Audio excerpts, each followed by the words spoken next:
Welcome to the Coming Inside Out podcast. I'm your host, Mark Dembo, along with my co host, Brian James. Hey, Brian, how are you Hey, today? Mark. Good to see you, buddy. You too. You too. I'm loving your festive shirt Oh, there. thank you. Thank you very much. Yeah, looking like I'm sitting here as we're recording this today. It's a Friday afternoon here in New York. It's 88 degrees out, Yes. and I've been inside all day. Oh, It's wow. like I should be Yeah, at the it's beach.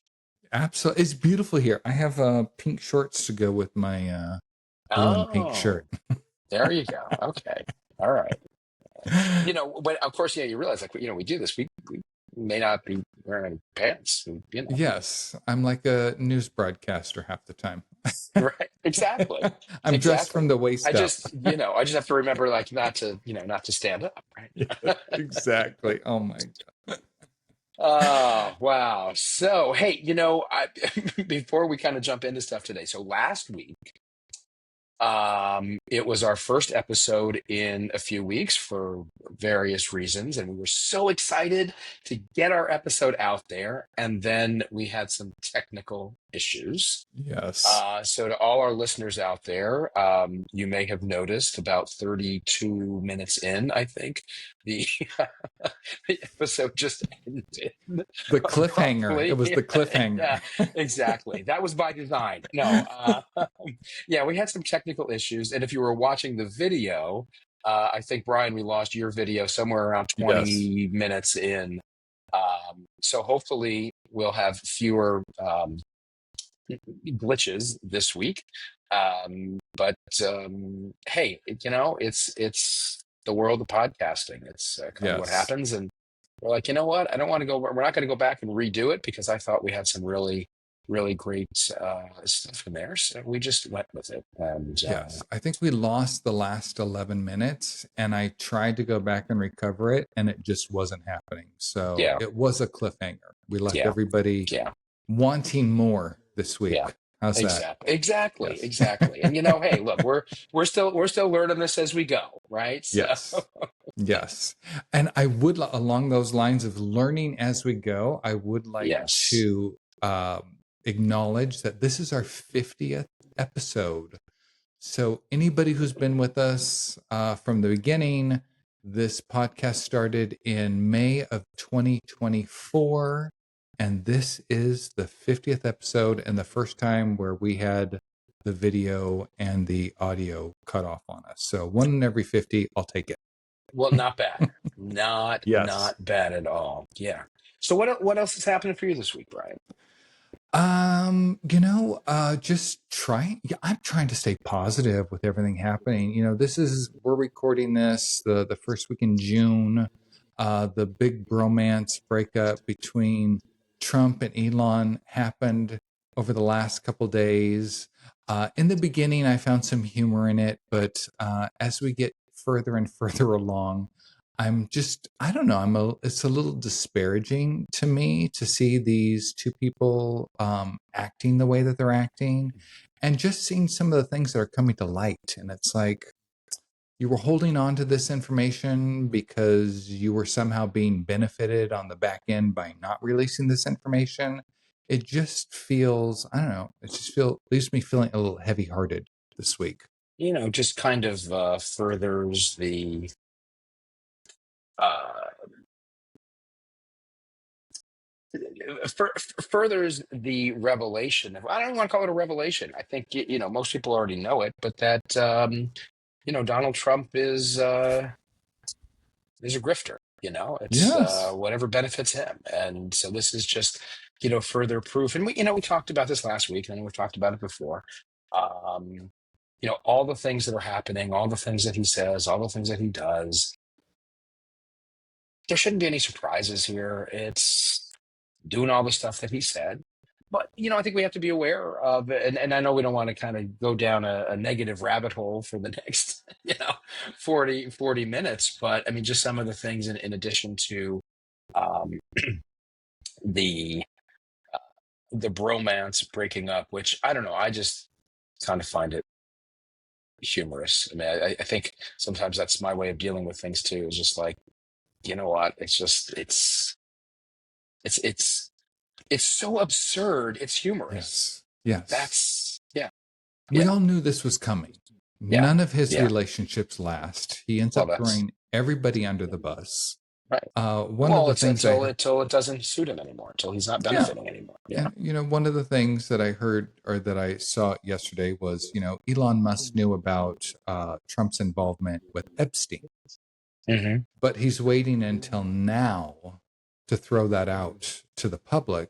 Well, if he knew about this 3 months ago, 6 months ago, 9 months ago, however long ago, didn't he have some obligation or duty to disclose that when he found out about that information? Not a Well, duty to, but ethically, I mean, it's like he held onto this yeah. information because it was benefiting him to Well, of not bring it up. course.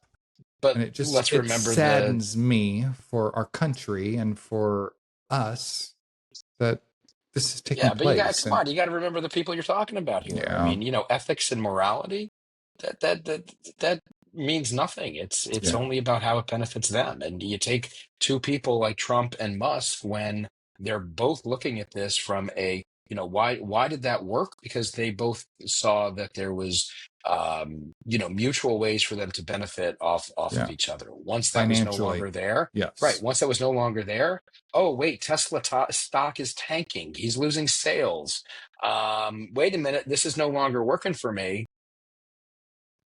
yeah. And you is know this all just a publicity stunt where they're fighting so that he can look better in the Democratic eyes? I have no idea. It's not going to oh, who work for knows? me. I'm not going to Yeah, buy that. But, yeah, is yeah, this all staged like yeah. the assassination attempt? Well, It's like, you know what, in some ways, right, there is a bit of a smoke and mirrors game. It's you go out with these big things because then it diverts everybody's attention yes, from the real nefarious stuff that's happening under the yes, surface. Same thing like, with the tariffs. He knows that the tariffs that he's putting out there are never going to stick. It's the oldest negotiation tactic in the book. You ask for something so ridiculous that when you come back with your counteroffer, even though that's ridiculous, it sounds much more reasonable, and now yeah, people go along. It is a negotiation classic tactic. yes.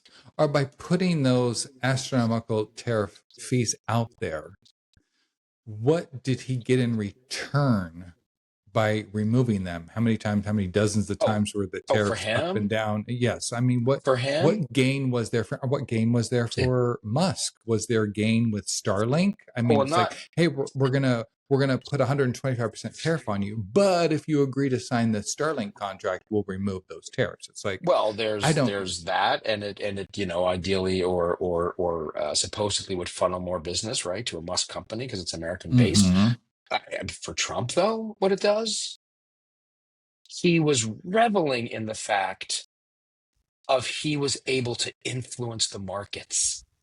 That was all feeding his ego that Yeah.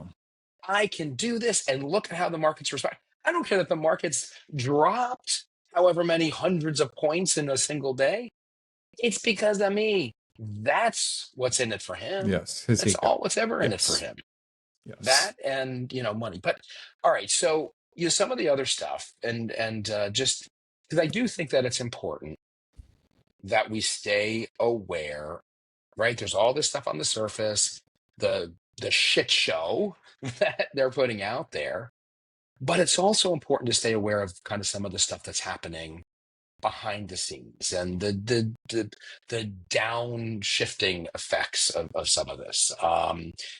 In the past week, the Navy now talking about renaming the USNS Harvey Milk, right? Yes. And and for them to make that announcement when, oh, right at the start of Pride Month, Yeah. you know, and and Harvey Milk, I'm sure most of our listeners know or know of Harvey Milk. Um, Incredible. gay rights reformer in San Francisco back in the 70s. He was assassinated for the work that Yes. he did to support gay rights. He served in the Navy, Yes. and now it's about so let me just come back to those who say, oh, he's not trying to do anything to the gay community, and it's all and trans people don't belong in part of the LGBTQ community anyway. To those who have said that, well, this is about gay erasure. This is about queer erasure. Yes. So there's that. So we need to be aware of those things, and again, it's why Pride Month is more important than ever. I mean, every day should be Pride Day. Every month should be Pride Month. Yeah. But this is a time to really be able to call those things out. Just some of the Yeah. other things this week. The King of the Hill actor, Oh, I saw that. Yes. who was it Jonathan Joss, who Yes. was shot to death by a neighbor shouting homophobic slurs at him. Yeah. And I read the article about that. His husband or life partner, I think it was they his had made husband. Yeah, complaints to the police yeah, department yeah, about yeah, his neighbor yeah, multiple times before, but yeah. yet that gentleman was released on bail after Hmm. killing him. It's Yeah, like he shoots him, he spent the night in jail or 2 nights in jail, and he was released. What cold-blooded murderer gets yeah. released from jail? It's like I don't understand it. I know. I have a And, hard time. Yeah. I was sharing with you earlier, I do a lot of research for this podcast every week. And it's like, okay, let me find an uplifting article. Let me find something positive to talk about. Let me find something that, shows how the community is growing. And this last week, it has just been like really heavy and saturated with a lot of, I don't know, I feel like hurtful news with news that's really, are putting us backwards, not forward. And it's like I said, it's just kind of been a week of a heavy heart for me with this whole thing. it I is. want to, It. yeah, I want to share Sorry. one thing because I know that this has been going around on social media, and I thought it was important for us to share it because I know that there's a lot of dads, a lot of closeted people that are listening to the podcast that struggle. And one of the posts that I saw this for the first time like 2 years ago. Pride is important because someone tonight still believes they're better off dead than being themselves. Yeah, That is so true. yeah. And when you see all this hatred out there right now, it's like, oh my God, people need to hear and know that they're not better off dead. They're No. better off living their truth, Yep. speaking out, Yep. finding community, Yep. finding people that support them, because it seems like it's increasingly getting a little more difficult these days. Well, I think in some ways, can you? I'm going to rephrase that. How can you? How can we take all that negative shit, all that stuff that's out there, and turn it into a positive? And we don't turn you don't turn it into a positive. I don't think it's not. Um, it's yes, you want to look for the positive things, look for those affirmations that can help you, but can you use this stuff as a catalyst to say, oh, I need to take action on something? Or last night, for example, I was out with a friend having dinner.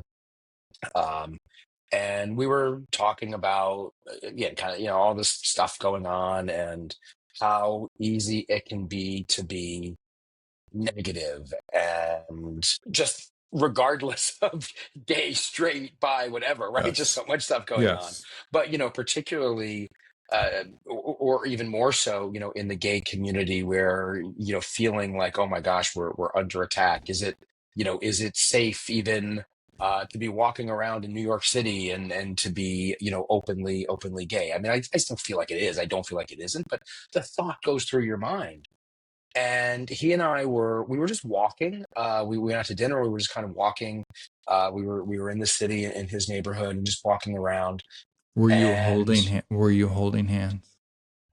we were not at the time. Okay.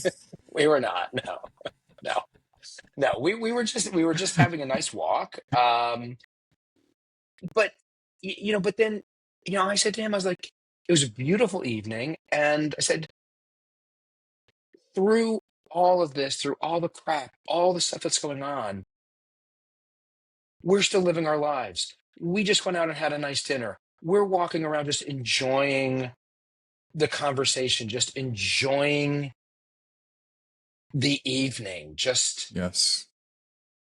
watching. We walked through a park, and there were families and kids playing. It was just like, just people living their lives. And I think is that, how do we find that balance between, you got to be vigilant, we got to be aware, we've got to fight.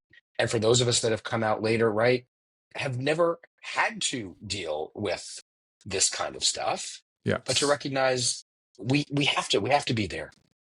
But we also still need to live our lives and take advantage and enjoy what is there every day, because there's still beauty out there. There's still Yes. good people out 100%. there, right? One of the things that got cut off in last week's episode, which kind of goes with this, is that we see all this negative stuff happening, but at the exact same time that this is happening, I have shared before that I have made my best friends in my entire Yes. life Yeah. during this 5-year process for me. Yeah. Finding other gay fathers who are closeted, who have recently came out, or, at any stage of their process, finding these men, sharing my authenticity with these men. And, we see all this stuff going on, but I'm still able to pick up the phone day to day and talk to one of my buddies because his son is graduating from college, or their grandbaby is, in just entering preschool. And there's still so much joy and life that's happening right now. And we connect on that because we all, like, silently followed in the same footsteps for so many years. We have such a deep connection with one another. So, yes, there's all this negativity going on, but at any given time, the three people that are closest to me in my life right now are three gay dads that I've Yeah. met since 2020. So Yeah. that's Yeah. huge for Yeah. me. Um, I couldn't agree more. I find, if I think about the journey and where I find myself right now, there is a lot of stress in the world. There's a lot of stress in my life, right? Going through the changes that I've gone through, navigating. Okay, what is this whole new world now for me of living in a different way? My relationship with my wife, with my kids, and navigating things in a whole new way there. There's still tension there. There's stress there. Professionally, it's a tough time right now with so many external things happening that influence, the work that I do. But then I also I don't even have to, I would say, take a step back. I also look at my life and it's like, there are so many things that are so fulfilling in my life because I have these friendships that I've been able to Yes. make that I never had in my life before, where I feel real, genuine connection, people you can be vulnerable with, right? People you You're can not talk to. hiding. I'm not hiding, exactly, and being able to live my life. And that's everything from social engagements, friendships, sexual connections, right? Just, it's just doing, this past Saturday night, I didn't really have any plans. Um, and I decided, you know what? I'm just going to go out. Went to some gay bars and just, there was nothing. It was just, went out and I felt Yeah. totally comfortable. Went to a place that I go fairly often. People there I knew, had a couple of drinks. It was just, I never, 2 years ago, I could have never imagined doing anything like that in my life. Yeah. I get it. Totally You get know? that. Yeah. Yes. Hey, you and I were chatting earlier this week. I wanted to mention this. You were at a function and somebody recognized you from the podcast. Yes. Yeah. Oh, that's How another, good right. Another, how good does another, that feel? How it good was does great. that So feel? Yeah. another, thing that I've been doing. So in New York here and in a lot of major cities, there's a number of gay professionals networking groups. So this past, what day? It was Wednesday evening. There were a group of several, I want to say it was 12 or 13 different gay professional organizations that all came together to hold this networking Pride Month event at a gorgeous rooftop bar in New York City. And it was a beautiful night out. There must have been 600 or 700 people at this event that came out. And that in and of itself, it felt, I was like, this is a room full of gay, queer, bi people all coming together.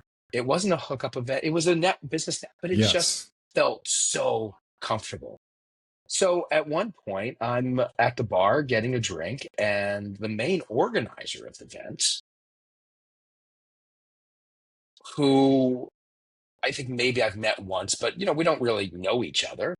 He comes up to me, calls me by name, knew me by name because he had seen some of the podcasts. So we just got Yeah. to talking about what we're doing on the podcast and the work that I do. He also has a podcast and invited me to possibly be a guest on his. But it's really nice when wait, we're at least out there and feel like a celebrity.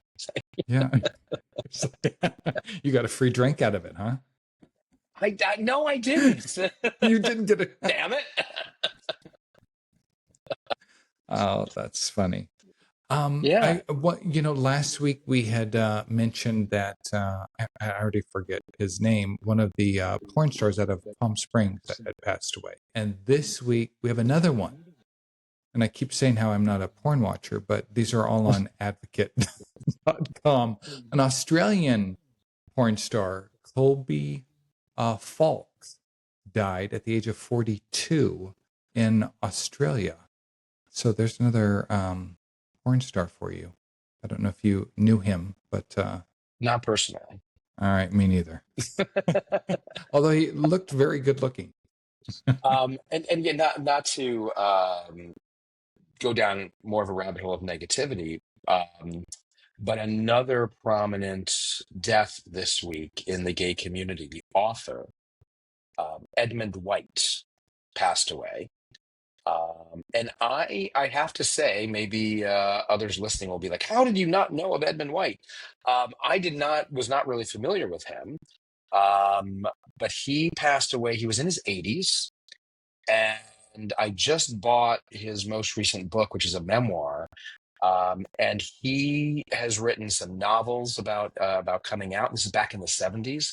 All right. And he's written a number of books kind of about his own exploits as a gay man. He was very involved during the AIDS crisis, kind of really when he was coming of age.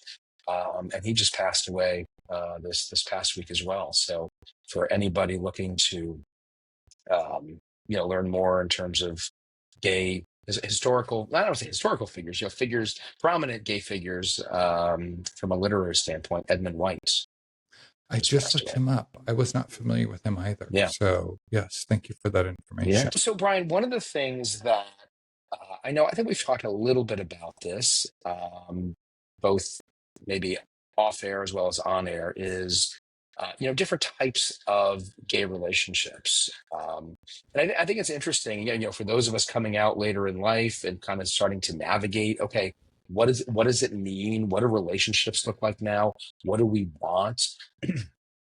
Um, One of the things I find very, in some ways, I guess I'd say liberating, if you will, around the gay community is that there is an openness to so many different types of relationships. Um, Whether it's everything from open relationships to your traditional monogamous relationships to quasi open, and even with an open, there's all kinds of, what does that mean, right? And then there's the idea of polyamorous relationships, which can also be something very different. All right. Explain the difference between polyamorous and open, because Yeah, I guess I kind of view them as the same. Either you're in a yeah, monogamous relationship or you're in an open relationship. yeah, Regardless of what label you place on it, it's yeah. still considered open, isn't it?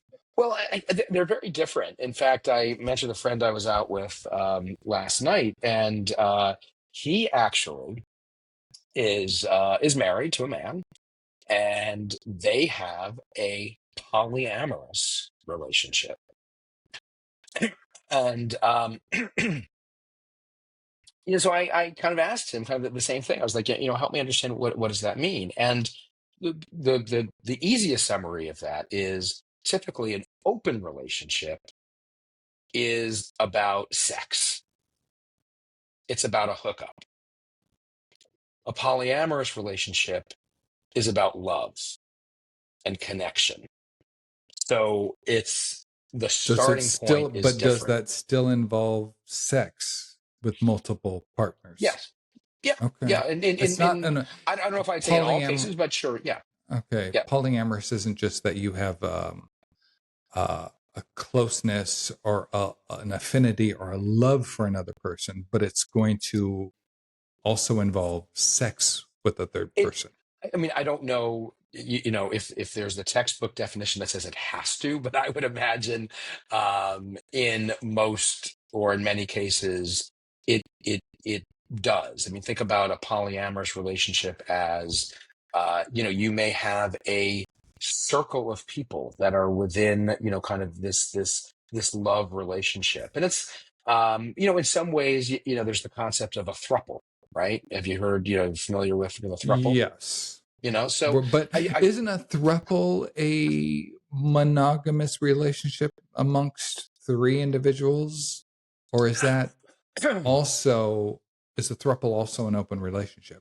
Or I guess you define it any way you want as a well, I couple, think, well, right? also if you think about a polyamorous relationship, my understanding, right? So I'm not an expert, but my understanding, it doesn't a polyamorous relationship doesn't imply that it's just endless people. It's about it might be a throuple, it might be three people that are involved in a relationship. It might be four people, it might be five people that all have a deep, close connection.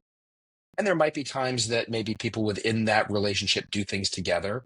So if you're in kind of that polyamorous relationship, if I'm in a polyamorous relationship, with you and also, let's say, another person or two other people, it might be, hey, Brian, you and I really enjoy doing certain kinds of things together.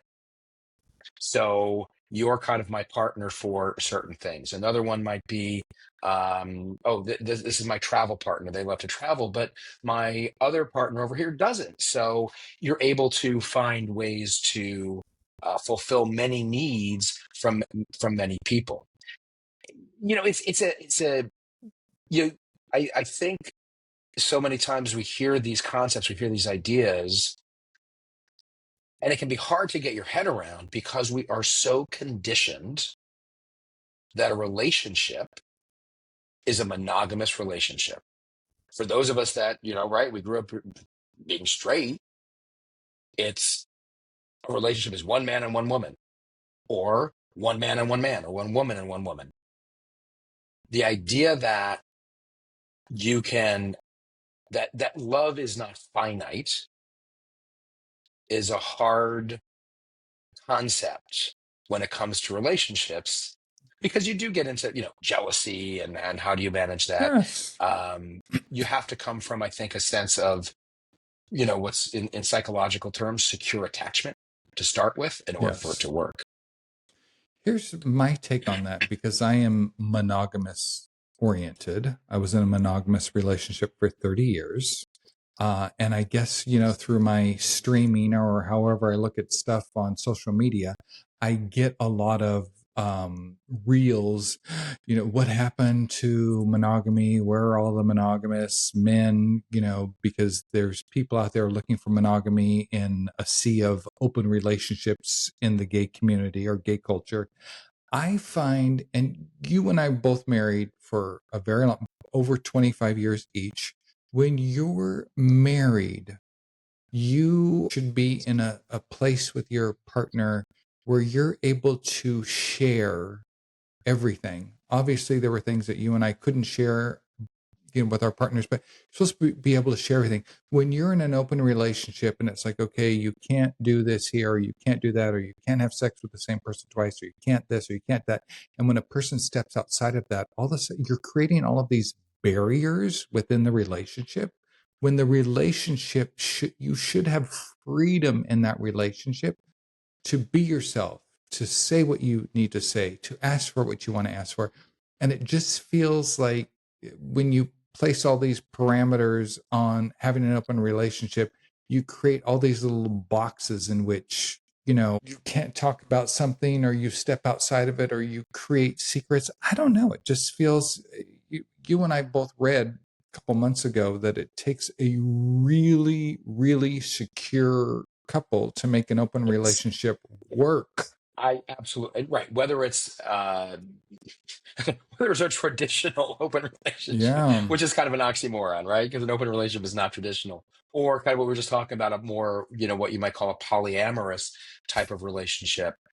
Yes, I think, from what I've seen and looked at, it's like it if you're starting from a couple, right, you have to have that secure relationship, that secure attachment, and there has to be strong communication. And part of that is you have to say, okay, what do we share and what do we don't share? What don't we share? And in an open relationship, even within an open relationship, there's all different flavors, different varieties. Yeah. It's But do we? mm, There's some. Sorry, go ahead. let me ask you, at this point in your life, do you want to enter your next relationship with the understanding that there's certain things that you and your partner cannot share with one another? Do you want to have a I didn't say relationship that, like that? but No, see, you but were that's the. saying as having an open relationship, there's certain things that you can't share with one another. No, I didn't say that. I said I it's thought up you to you. said, It's up to each couple, each relationship pod, whatever it is, to decide how they want to do that. There are some that say we're going to share everything with each other because we are secure enough in our relationship that I can share if I'm going to have a hookup with somebody or you're going to have a hookup with somebody. Okay, I may not want to know the intimate details of what you did, but it's like, oh, hey, I'm going out and yeah, I'm hooking up with a guy. Or there's some that are um, don't share it, but we know we're both going to do it. Or there's some that are an open relationship that says we're only going to play together and have a third yes. join us, right? So But I based on think, what you just said, do it, but don't share it. So, oh, there are not some that you might do that. I'm personally, not not saying you right. personally, but I'm just saying if you're in a relationship where you do stuff, but you're not able to share stuff, that's not the kind of, and this is just me personally, Right. because like I said, I'm a monogamous person. I guess I don't understand that because I have lived for 50 years not being able to share my full self in my marriage because of So what I was hiding. I want to share everything with my next partner. what if you had a partner who you really cared about Mm-hmm. and they said to you, "Hey, Brian, I love you, I care about you, I want to be with you, but I can't be monogamous sexually, but I I'll would, share, that, but we're not going to keep secrets." yes, I would wish them well. I would wish them well because I Okay. would. That's not Yeah. what I would. And That'd be the same as me saying to my wife, "Hey, listen, I love you, but I'm gonna like go out and sleep around, right. Well, it on the is. side." It's like she would have said, "Okay, thanks for letting me know. Okay, Right. goodbye. Our Right. relationship is over at this point." That's kind of how I am. Life is too short And I would never want somebody to be in a relationship with me that wanted something else. Yeah. It's like, And that's a you know, that's a very fair and valid point, right? And what I find for me so much more liberating, freeing, being out, being gay, is that there's there's no one to me, there's no one right way of doing it. If that's what works, you know, for you, great. If it's not what somebody else wants, great. I think I approach things as long as whatever somebody is doing isn't harming somebody else, and you can define what that, it's yes, like within the bounds, like, yeah, okay, great. There's no one size yeah. fits all. I just think, you're in a sexless relationship. Obviously, you're unhappy. You need, move on from that. I've heard that before from men coming out. It's like, oh, my wife and I, we lived in separate bedrooms. We hadn't had sex in 10 years or whatever. I mean, Well, that's different.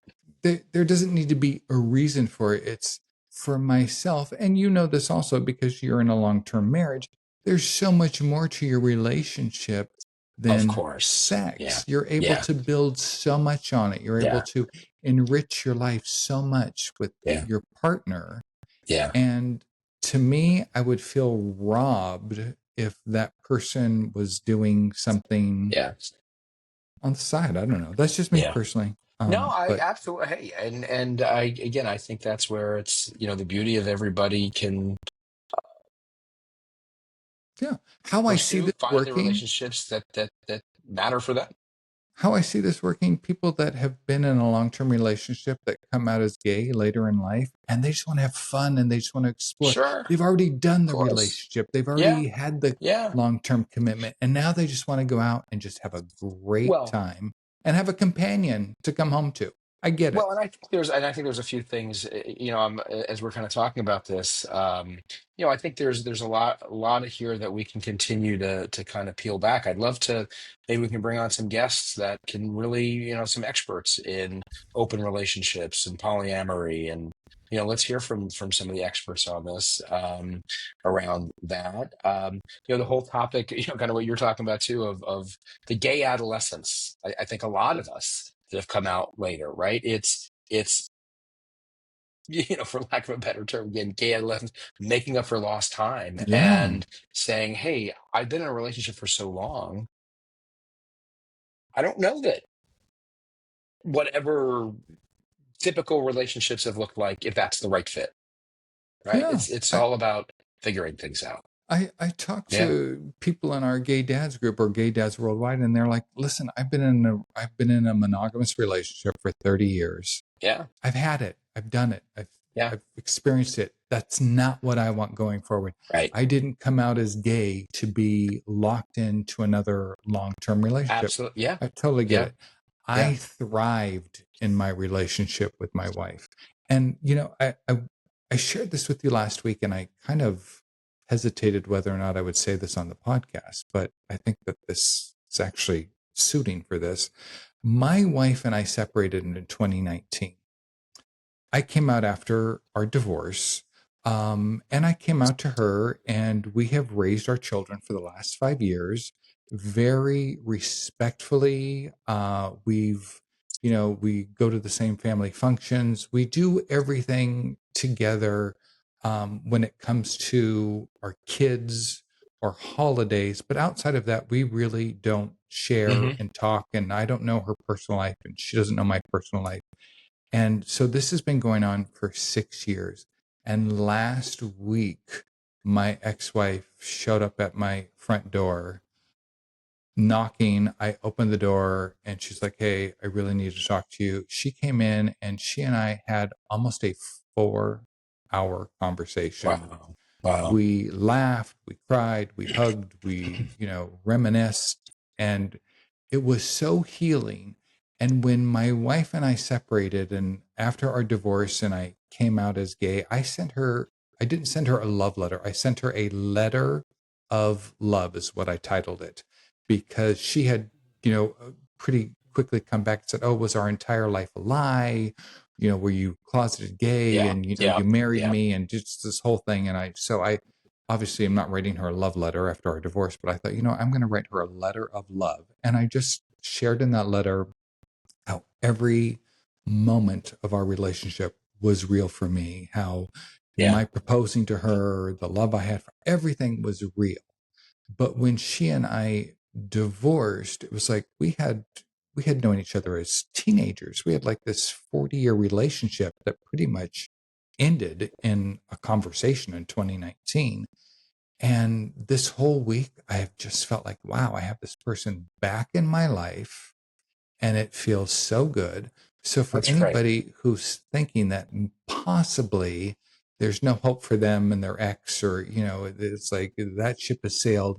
This is 5 years later that this surprise showed up at my front door, and wow, it was something I didn't know I needed. It's something I never thought was going to happen, but oof, what a great experience I had with that last week. That's So I just want great. to That's great. Congratulations, Brian. I'm thank really you. happy to hear that. And that's and I think it does. It goes back to what you just said. It shows that it is possible to come out on the other side, if you will, uh, and have a relationship and whatever that means. I know I've talked about it with with my wife. We're still very close.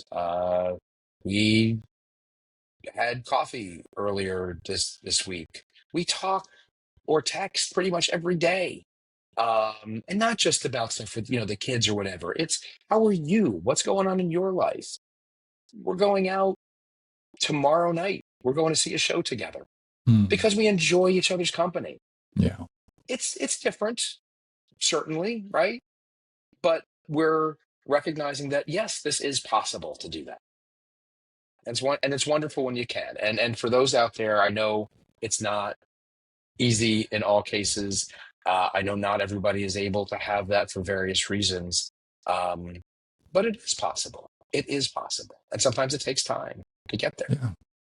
And you never know when it's going to show up at your door. So don't say that Right, it's not possible, right. because for me, like I said, There you go. I didn't And know I literally, needed it. you're Yeah. literally she showed up at your door. Yeah. Shut up at my front door. Yeah. Yeah, yeah. So I see a That's great. new relationship for her and I going Yeah, forward, because yeah, it's the first time in my life this last week I thought, wow, if there was a family function and I met somebody, would I not go to that family function because I wouldn't feel like I could bring somebody? Or would she not go to that family function because I was bringing somebody? And for the first time, I thought, wow, if I met somebody and went to a family function for the first time, I feel like our relationship is yeah, healed, and that would be welcomed. And then it would just further grow our family. And the yeah. same for her. If she met somebody and brought them into the equation, it's like, yeah, it feels much different than this week than it has for the last That's 5 years. good. I'm Yeah, thank I'm you. happy for you. And Thank you. yeah, let's leave it on a high note like that. Absolutely. There is the possible positivity that can come Yes. forward, even when things seem so negative. So I think to everybody out there, keep that front and center. And we hope you've enjoyed this episode. Please like us on your Yes. favorite podcast app. Give us 5 stars. Leave us some comments. Let us know that you're listening and anything you'd like to hear us address in more detail. You can write to us at cominginsideout@gmail.com. Yes. Thank you, Mark. All right. All right. Have a good week, everybody. You too. Okay. Bye. Bye.